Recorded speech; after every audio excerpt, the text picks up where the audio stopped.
Ambassador Sarah Chen stood at the entrance of the Grand Assembly Hall and took a deep breath. The massive doors stretched up 3 times her height, made from some kind of crystal that changed colors as she watched. Behind those doors waited the most important moment in human history. For 30 years, humanity had been trying to join the Galactic Council as full members.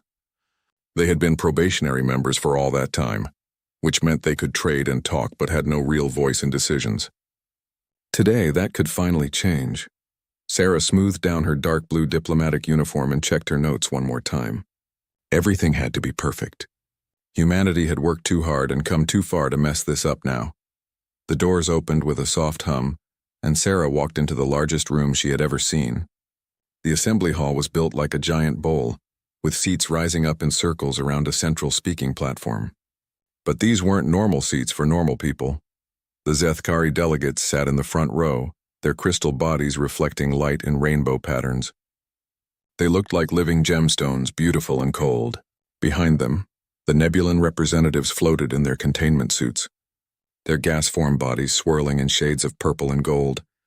Higher up, the Hive Collective had their section, hundreds of insect-like beings that moved as one mind. Their chittering filled the air like static. The Veltar delegation sat in premium seats near the center, their tall, proud forms draped in expensive robes that showed their wealth and power. There were dozens of other species, each strange and wonderful in their own way. Some breathed different air, some didn't breathe at all. Some had technology Sarah couldn't understand. Others had abilities that seemed like magic. All of them were watching her. Sarah walked to the speaking platform in the center. Her footsteps echoed in the huge space. When she reached the podium, she placed her hands on the smooth surface and looked up at the assembly. "Honored delegates," she began, her voice carried by the hall's speakers to every corner. "I am Ambassador Sarah Chen, speaking for humanity and our petition for full membership in the Galactic Council." The hall grew quiet. Even the Hive Collective stopped their chittering. "For 30 years, humanity has worked to prove we belong among you," Sarah continued. "We have followed every protocol, respected every law, and honored every agreement. We have shown that humans can be trusted partners in the great work of galactic civilization." She activated her holographic display, showing images of human achievements since joining the galactic community. Medical research stations where humans worked alongside alien doctors to cure diseases that affected multiple species. Art galleries where human painters and musicians collaborated with beings who saw colors humans couldn't imagine or heard sounds beyond human range. "We have contributed much," Sarah said. "Our medical advances have helped save millions of lives across dozens of worlds. Our agricultural techniques have turned barren planets into gardens. Our diplomatic corps has helped resolve conflicts between species who had been enemies for centuries." The display showed more images. Human engineers working with alien partners to build massive space stations, human teachers sharing knowledge with young beings from across the galaxy, human peacekeepers helping to maintain order in disputed territories. "But more than our achievements, we offer our character," Sarah said, and this was the part she had practiced most. "Humanity has always been drawn to peace. We prefer to solve problems with words rather than weapons. When faced with conflict, we look for compromise. When others choose war, we choose negotiation." Several delegates nodded approvingly. The Zethkari were known to value peaceful solutions. The Nebulans had built their entire civilization on the idea that violence was primitive and unnecessary. "We know that many species in this assembly have struggled with war in their past," Sarah continued. "Some have overcome those struggles and found better ways. Humanity is proud to stand among those who have chosen the path of peace." She clicked to the next part of her presentation, showing statistics about human colony worlds. Low crime rates, successful diplomatic missions, trade agreements that benefited all parties involved. In 30 years as probationary members, humanity has never broken a treaty, never invaded another species' territory, never responded to provocation with violence. We have shown again and again that we can be trusted to handle the responsibilities that come with full membership. The Veltar delegate, Ambassador Crixtal, leaned forward in his seat. He was tall even for his species, with golden skin that seemed to glow under the hall's lights. His eyes were sharp and calculating as he watched Sarah speak. "We understand that full membership comes with both privileges and duties," Sarah said. "We are ready for both. Human colony worlds are prepared to contribute to Council defense funds. Our fleet is ready to participate in peacekeeping missions. Our scientists and diplomats stand ready to serve the greater good of all Council species." She paused and looked around the hall, making eye contact with as many delegates as possible. "Humanity asked for nothing more than the chance to prove ourselves as equals among you," she said. "We have no territorial ambitions beyond our current colonies. We seek no special privileges or exemptions from Council law. We simply want to stand as partners in building a better galaxy for all species." The holographic display showed a final image. Humans and aliens working together on a massive construction project, building something beautiful and complex that neither species could have created alone.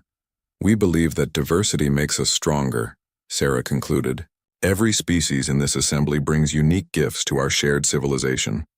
Humanity is ready to add our gifts to yours, to learn from your wisdom, and to help write the next chapter of galactic history together." She stepped back from the podium and bowed slightly, the formal ending to her presentation. The hall was quiet for a moment, then polite applause began. It wasn't enthusiastic, but it was respectful. Ambassador Crixtal stood up in his section and raised one hand. The applause stopped immediately. "The Council recognizes Ambassador Crixtal of the Veltar sovereignty," announced the session moderator, an ancient Zethkari whose crystal body had turned deep blue with age. Sarah felt a small chill as Crixtal activated his own holographic display. She had expected questions, maybe some debate, but something about the Veltar ambassador's expression made her nervous. "Honored delegates," Crixtal said, his voice smooth and confident. "Before we vote on humanity's petition, I believe there is some recent information that may affect our decision." The holographic display showed a star map of human space, with 3 worlds highlighted in red. "These are the human colonies of New Eden, Harmony Station and Terra Nova," Crixtal announced. "As of 6 hours ago, these worlds are now under Veltar protection and administration." Sarah felt the blood drain from her face. She stared at the display, not believing what she was seeing. "I'm sorry," she said, her voice barely working. "Could you repeat that?" Crixtal's smile was sharp and cold. "The Veltar sovereignty has claimed these 3 worlds under Council Regulation 7743C, which allows for the protective administration of undefended territories during periods of governmental transition." The words hit Sarah like physical blows. Those 3 colonies had nearly 2 million human settlers, families, children, entire communities who had built new lives on distant worlds. "Those worlds are not undefended," Sarah managed to say. "They are sovereign human territory with established governments and security forces." "Were," Crixtal corrected. "Our ships are currently in orbit around all 3 worlds. We found no significant military presence, no defensive installations, no indication that these territories were adequately protected. Under Council law, this constitutes abandonment." Sarah's carefully prepared diplomatic responses vanished from her mind. She could only stare at the holographic display showing Veltar warships surrounding human worlds like predators circling prey. Sarah stared at the holographic display showing Veltar ships around human worlds. Her mind struggled to process what she was seeing. This couldn't be real. It had to be some kind of mistake. "I don't understand," she said, her voice sounding small in the huge hall. "Those colonies have been established for over 20 years. They have legal governments, trade agreements, full populations. How can you claim they're abandoned?" Ambassador Crixtal touched his control panel, and the display zoomed in on New Eden. The image showed Veltar warships in formation around the planet, their weapons clearly visible. "As I said, we found no adequate defense," Crixtal explained, his tone patient like he was teaching a child. "The few security vessels present were clearly insufficient to protect such valuable territory. Under Council law, this indicates either abandonment or inability to maintain proper control." "Those security vessels were adequate for our needs," Sarah protested. "The colonies are peaceful settlements. They don't need massive military presence." "Ah, but that's exactly the problem," said another voice. Sarah turned to see Ambassador Voltes of the Hive Collective rising from her section. The insect-like being's forearms gestured at the display while her compound eyes reflected the lights. "The Council cannot recognize territorial claims that cannot be defended," Voltes continued. "It creates dangerous precedents. If any species can claim worlds without proper protection, it leads to chaos and conflict." A murmur of agreement went through the assembly. Sarah looked around desperately, but she saw mostly nodding heads and approving expressions. The humans have been model galactic citizens, said Zarfin, the elderly Zethkari moderator. But this situation does raise concerns about their understanding of territorial responsibility. Sarah felt panic rising in her chest. This was all wrong. Everything was going sideways and she didn't know how to fix it. Please, she said, stepping forward, let me contact my government. I'm sure we can resolve this misunderstanding quickly. If there's been some legal oversight, we can address it. Krixtal's smile grew wider. Of course, Ambassador Chen.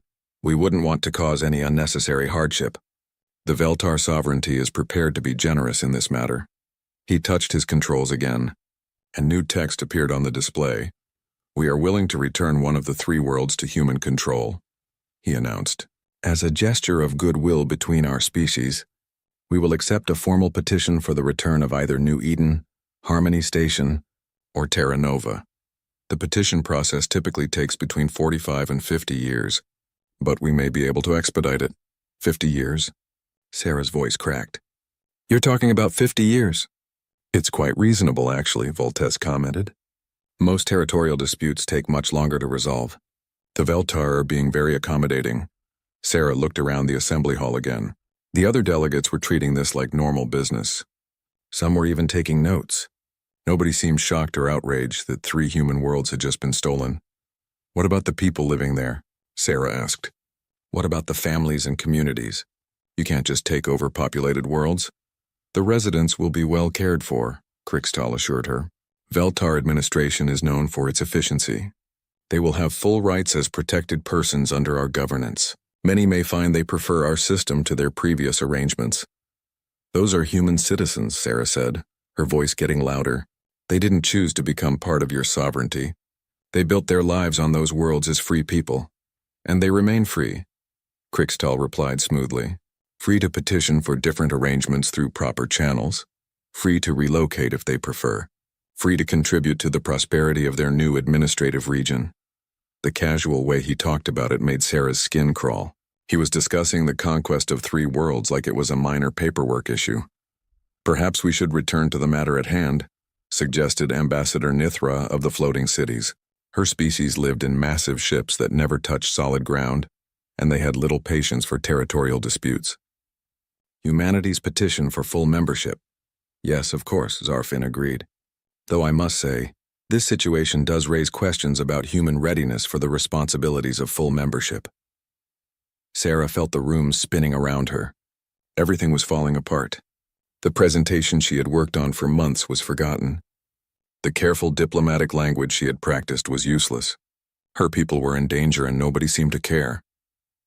How refreshing it is, Krixtal said, settling back into his seat, to deal with a species that understands the value of peaceful resolution. So many young species respond to these situations with threats and posturing. It's encouraging to see that humans are mature enough to handle this through proper diplomatic channels. Something cold settled in Sarah's stomach at those words. She looked at Krixtal's satisfied expression and suddenly understood what was really happening here. This wasn't an accident. This wasn't some legal misunderstanding or bureaucratic oversight. The Veltar had planned this.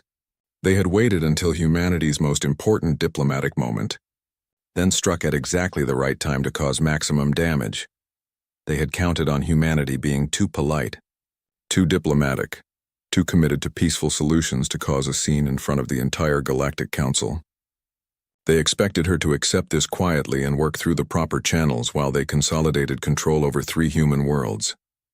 You planned this, she said quietly. Krixtal tilted his head innocently. I'm sorry, Ambassador Chen. You planned this whole thing, Sarah repeated louder now. You waited until today, until this moment, to steal our worlds. You knew we wouldn't fight back in front of the Council. Ambassador Chen, Zarfin warned, please maintain appropriate diplomatic language. Appropriate diplomatic language? Sarah felt something breaking inside her chest. They just stole 3 of our worlds and you want me to use appropriate language? The Veltar sovereignty has acted entirely within Council law, Voltes pointed out. The regulation they cited is clear and has been upheld many times. It's a stupid law, Sarah snapped, then caught herself. She had never raised her voice in a diplomatic setting before. The words had just come out. The hall went very quiet. Several delegates shifted uncomfortably in their seats. Ambassador, Zarfin said, his crystal body flickering with disapproval. I must ask you to control yourself. Sarah looked around the assembly. All these species, all these civilizations, and not one of them was willing to stand up and say that stealing populated worlds was wrong.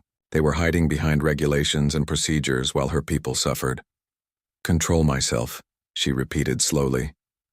Yes, Zarfin confirmed. This is a place of diplomatic discourse, not emotional outbursts. Sarah felt something she had been holding back for 30 years starting to crack. All the careful politeness, all the diplomatic training, all the endless lessons about being peaceful and reasonable and accommodating, all of it was falling apart as she realized that her restraint was being seen as weakness. Krikstal was watching her with interest now, like a scientist observing an experiment. Perhaps the ambassador would benefit from a brief recess to compose herself, he suggested. These territorial adjustments can be emotionally challenging for developing species. Developing species, Sarah said, her voice dropping to a whisper. Well, yes, Krikstal replied. Humanity is still quite young in galactic terms. It's understandable that you might struggle with complex legal frameworks. That's why the probationary period exists, to help new species learn proper procedures. Sarah stared at him, at his smug expression, his casual dismissal, his complete certainty that she would swallow this insult and smile while doing it. Excuse me, she said, and her voice sounded different now. Harder. Did you just steal 3 of our worlds and expect us to thank you for the learning experience? The words came out of Sarah's mouth in a tone that made several nearby delegates take a step back. Her voice had changed completely. Gone was the careful diplomatic politeness she had maintained for years. What replaced it was something cold and sharp that cut through the air like a blade. Ambassador Krikstal blinked in surprise. I'm sorry, what did you say? You heard me, Sarah replied, and now there was an accent in her voice that hadn't been there before. Something that spoke of harder places and tougher choices than the polished halls of diplomacy. You stole our worlds. You planned it, you executed it, and now you're sitting there acting like you did us a favor. The temperature in the hall seemed to drop. Other species began to notice something they had never seen before in 30 years of dealing with humans. Sarah's posture had changed. Her muscles were tense in a way that suggested coiled energy, rather than nervousness. Her eyes had focused with an intensity that made small prey animals want to run and hide. Ambassador Chen, Zarfin said, his crystal body flickering with concern. Please return to appropriate diplomatic protocols. Oh, I think there's been a fundamental misunderstanding about protocols, Sarah said, turning to face the moderator, and about humans in general. She walked back to the podium and placed her hands on its surface.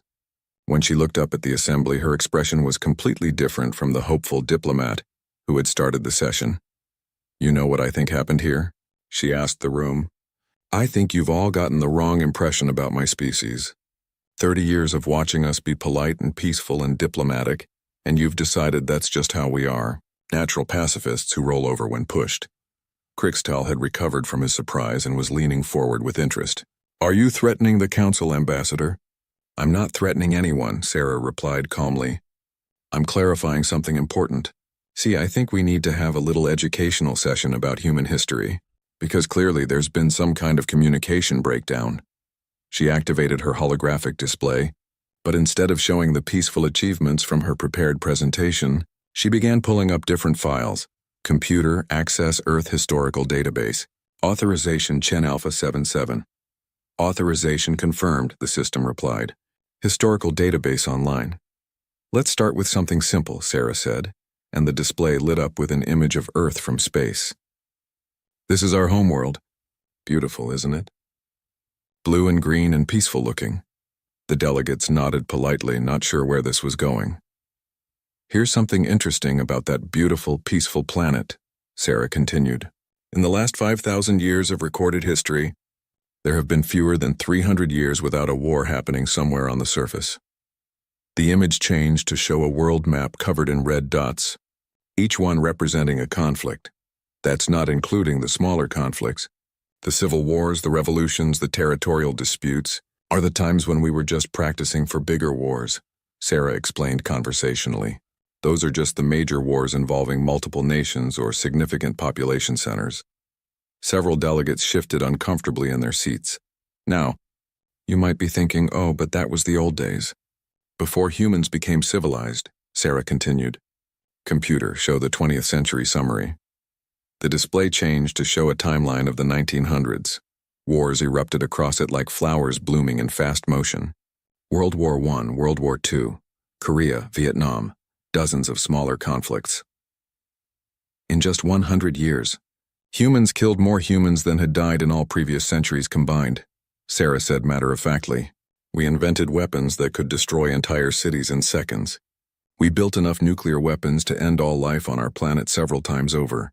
We created something called mutually assured destruction, which was basically a promise that if anyone used the planet-killing weapons, everyone would use them. The hall was completely silent now. But here's the really interesting part, Sarah said, and her voice took on an almost cheerful tone that was somehow more frightening than anger would have been. We didn't destroy ourselves. You know why? Because we learned something very important about warfare. She clicked to the next display, showing images of human space expansion. We learned that the most effective way to win a war is to be so obviously capable of winning it that nobody wants to fight you in the first place, she said. We learned that sometimes the kindest thing you can do is demonstrate exactly how unkind you could be if you chose to. Ambassador Voltes made a small chittering sound. Are you saying humans are naturally violent? I'm saying humans are naturally good at violence, Sarah corrected. There's a difference. We're persistence hunters, Ambassador. Do you know what that means? The insect-like being shook her head. It means we evolved to hunt prey by following it until it collapsed from exhaustion, Sarah explained. Not by being faster or stronger, but by being more determined. By never ever giving up. By being willing to chase something for days or weeks until it simply couldn't run anymore. She gestured at herself. Every human in this room carries the genetic memory of ancestors who could track a wounded animal across continents, who could pursue enemies for years, who could hold grudges for generations and pass them down to their children. Krikstal was looking less confident now. But you said humans prefer peaceful solutions. We do, Sarah agreed. Because we know what the alternative looks like. We've seen what happens when humans stop being nice and start being efficient. It's not pretty. The display changed again, showing technical specifications that made several delegates gasp. Computer, show current human military capabilities, Sarah ordered. I cannot comply with that request, the computer replied. That information is classified. Sarah smiled, and it was not a pleasant expression. Computer, show human military capabilities as of 30 years ago, when we joined the galactic community. Data flowed across the screen. Ship designs, weapon specifications, fleet sizes. The numbers were larger than most delegates had expected. This is what we were capable of when we first met you, Sarah said. 30 years ago. Before we learned about your technologies. Before we had access to galactic resources and manufacturing capabilities. Before we had reason to prepare for anything more challenging than fighting each other. She let that sink in for a moment. Now, I want everyone here to think very carefully about something. She continued, for 30 years humanity has been on its absolute best behavior. We've followed every rule, respected every law, and bent over backwards to prove we could be trusted. Her voice dropped to barely above a whisper, but in the silent hall, every word carried clearly. We've been very, very polite, but politeness is a choice, not a limitation. And you've just given us some very compelling reasons to reconsider that choice. Krikstal stood up abruptly. Are you threatening the Veltar sovereignty? Sarah looked at him for a long moment. Ambassador Krikstal, if I were threatening you, you would know it. What I'm doing is correcting a misunderstanding. You seem to think that 30 years of human diplomacy represents the full extent of human capability. You're wrong. She turned back to the assembly. You see, there's something you need to understand about human nature, she said. We really do prefer peace. We genuinely want to solve problems through negotiation and compromise, but we prefer peace because we know what the alternative costs. We've seen what humans do when they stop playing nice. The display showed more images from human history.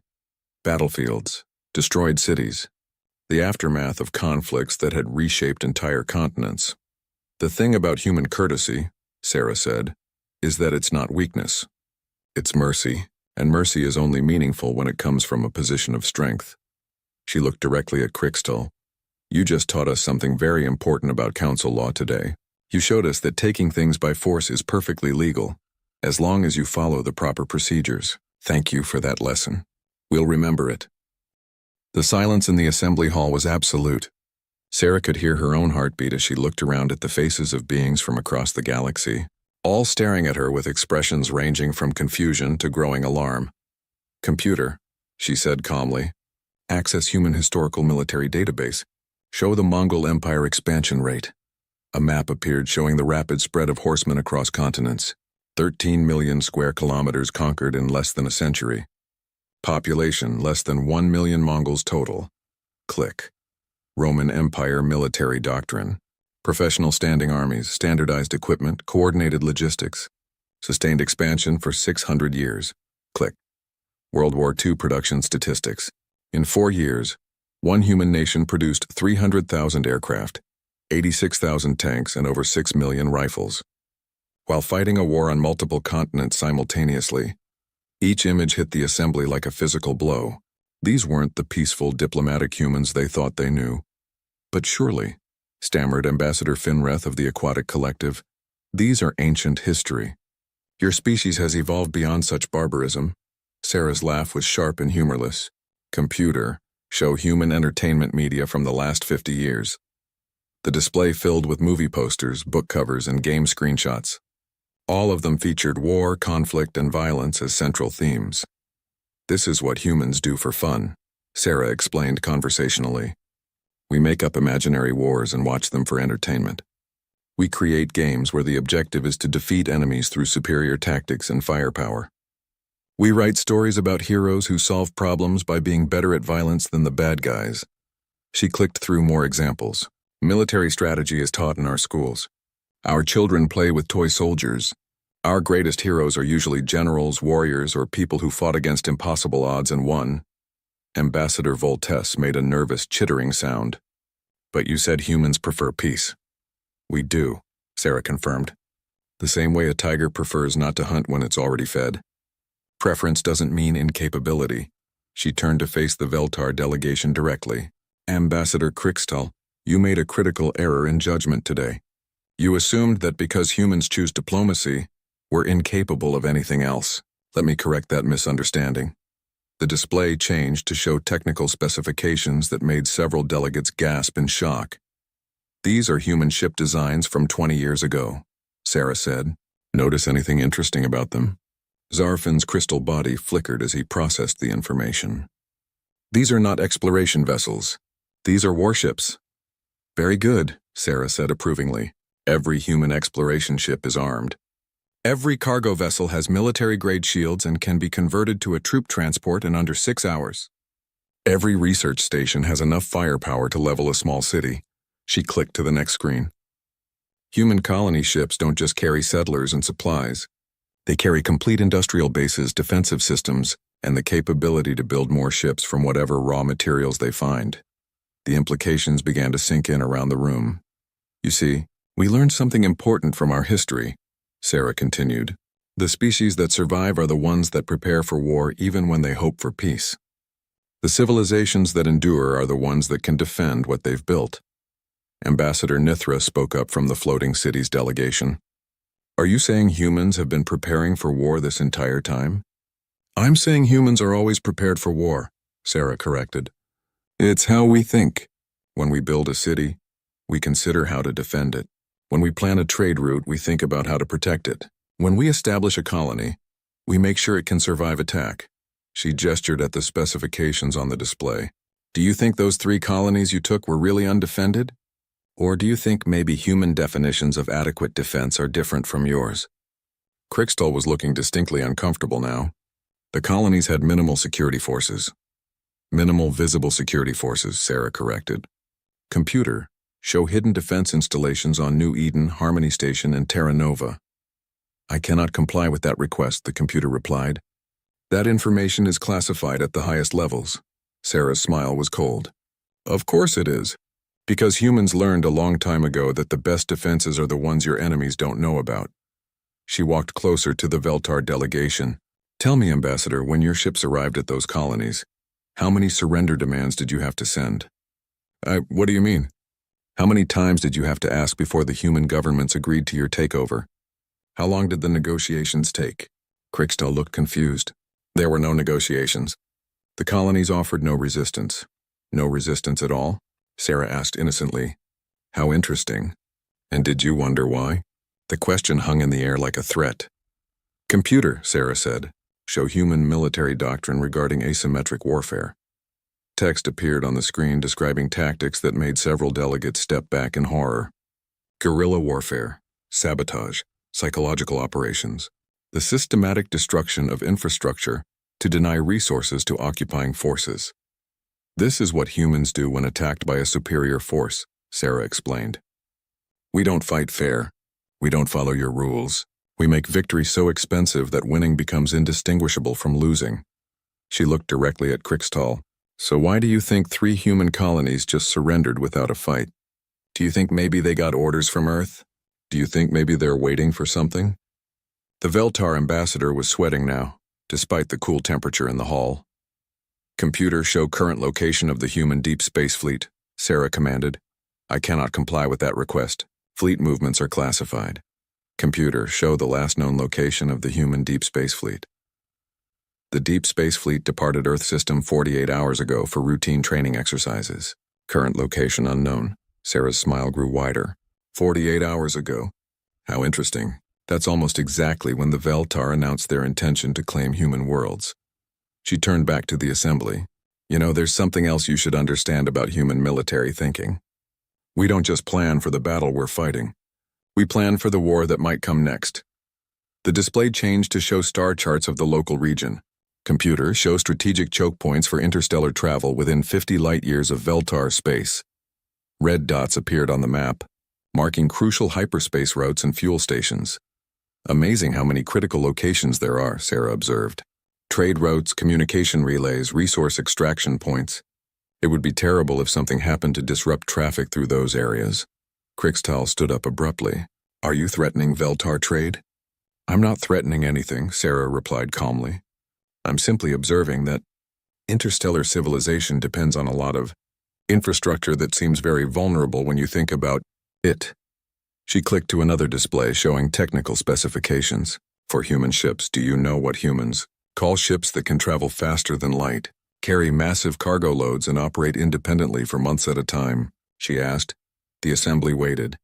We call them commerce raiders, Sarah said, and we've been building them for 30 years. The implications crashed over the hall like a tidal wave. If humans could disrupt trade routes, they could strangle entire economies without firing a shot. But surely, Courteous said desperately, the Council would intervene if humans attacked civilian targets. Sarah's expression was genuinely puzzled. Attack? Who said anything about attacking? I'm talking about legal salvage operations in unclaimed space. After all, as Ambassador Crixtal just taught us, if something isn't adequately defended, it's apparently free for the taking. The assembly hall erupted in chaos. Delegates from dozens of species began talking at once, their voices mixing into a storm of clicks, chirps, harmonics, and electronic translations. Ambassador Crixtal was on his feet, his golden skin now pale with fear, while other Veltar delegates huddled around him in urgent conversation.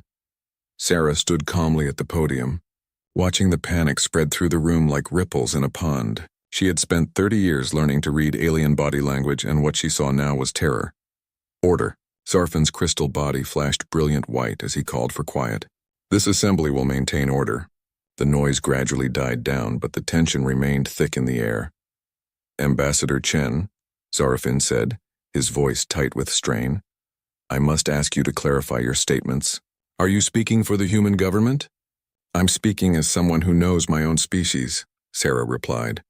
And right now I'm wondering what 3 human colonies are thinking as they watch Veltar ships in their skies. I'm wondering what messages they're sending home. I'm wondering what their families on Earth are being told about the situation. She activated her personal communicator. Computer, connect me to Earth Command Authority. Connection established, the system announced. Admiral Harrison, Sarah said. This is Ambassador Chen. Could you please confirm the current status of human military forces? A gruff voice came through the speakers, audible to the entire assembly. Ambassador, all fleet units are currently deployed on training exercises as scheduled. No hostile actions are being taken against any Council species. Thank you, Admiral. And the status of our colony defense protocols? All colonies are operating under standard security procedures. No changes to current defensive postures. Sarah smiled at the careful wording. And Admiral, hypothetically speaking, if human civilian populations were threatened, what would be the appropriate response under our military doctrine?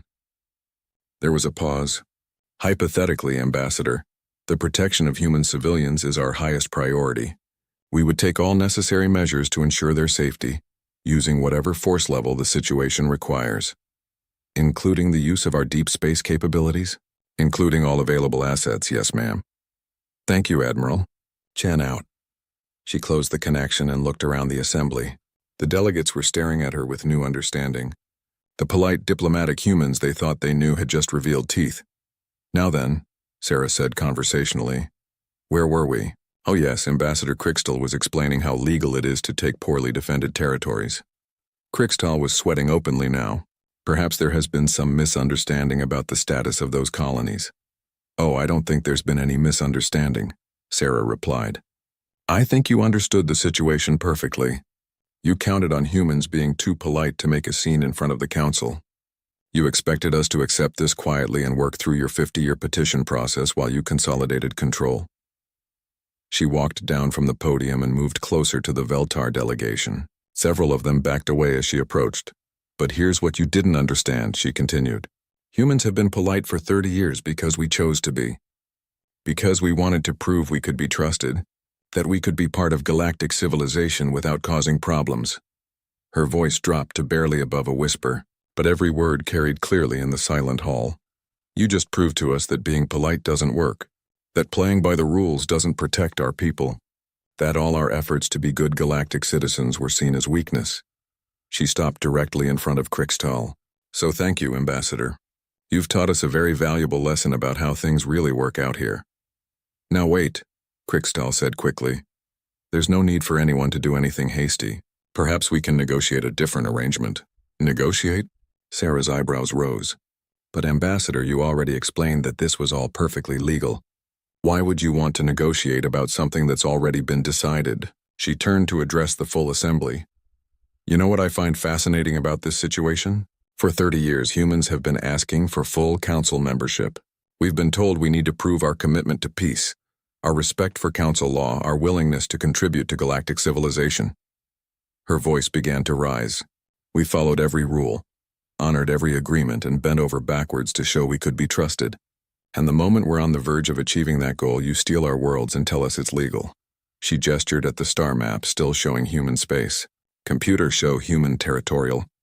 Claims filed with the council over the past 30 years. New displays appeared showing dozens of star systems marked in blue. These are the territorial expansion requests. Humans have filed through proper channels, Sarah explained. Requests that have been pending for years while we waited for approval. Systems we found, surveyed, and could have settled, but didn't, because we wanted to follow your procedures. She clicked to another display. Computers show territorial claims approved for human settlement in the same period. 3 lonely blue dots appeared. The rest disappeared. 3 systems approved in 30 years, Sarah said flatly, while other species have claimed dozens of systems in the same period using the same laws the Veltar just used against us. The pattern was becoming clear to everyone in the hall. You've been stringing us along, Sarah continued, her voice getting harder, keeping us as probationary members while other species expanded freely, making us jump through hoops while they played by different rules. She turned back to Crixtal. But you made one crucial mistake, Ambassador. You assumed that being denied something means we don't have it. Her communicator chimed. Admiral Harrison to Ambassador Chen. Go ahead, Admiral. Ma'am, I thought you should know that our training exercises have been very successful. All fleet units have reached their designated positions ahead of schedule. Designated positions, Admiral? Yes, ma'am. We've successfully deployed to all major hyperspace routes, trade nexuses, and strategic locations within 100 light-years of human space. The exercises are proceeding exactly as planned. Sarah's smile was sharp as a blade. How many ships are we talking about, Admiral? 2,347 vessels currently deployed with reserve units standing by. It's quite an impressive training fleet, Ambassador.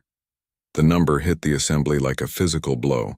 That was larger than most species' entire military forces. Thank you, Admiral. Please continue the exercises as planned. Understood, ma'am. Harrison out. Sarah looked around the assembly hall. The panic was spreading now as delegates began to understand the implications. You see, she said calmly, humans have been very busy during our 30 years as probationary members. We've been building ships, training crews, and learning everything we could about galactic civilization, including its weaknesses. She activated her holographic display one final time. The image showed the galaxy with thousands of red dots marking human ship positions. While you were debating whether to let us join your club, we were getting ready for the possibility that you might say no, or worse, that you might try to push us around. The red dots pulsed ominously on the display. Ambassador Crixtal, I want to thank you again for the lesson in council law. You've shown us that might makes right, as long as you file the proper paperwork. You've demonstrated that taking things by force is perfectly acceptable, provided you follow the correct procedures. She turned to face the full assembly. So here's what's going to happen. In exactly 6 hours, humanity will begin filing territorial claims on approximately 400 star systems, currently listed as undefended under council regulations. Systems that happen to include major trade routes, resource extraction points, and communication relays. The hall erupted in protests, but Sarah's voice cut through the noise. Don't worry, she continued. We'll follow all the proper procedures. We'll file the correct paperwork. We'll even offer generous terms for species that want to petition for access to their former territories. The petition process typically takes 45 to 50 years, but we might be able to expedite it, she smiled.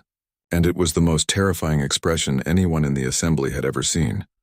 After all, we learned from the best.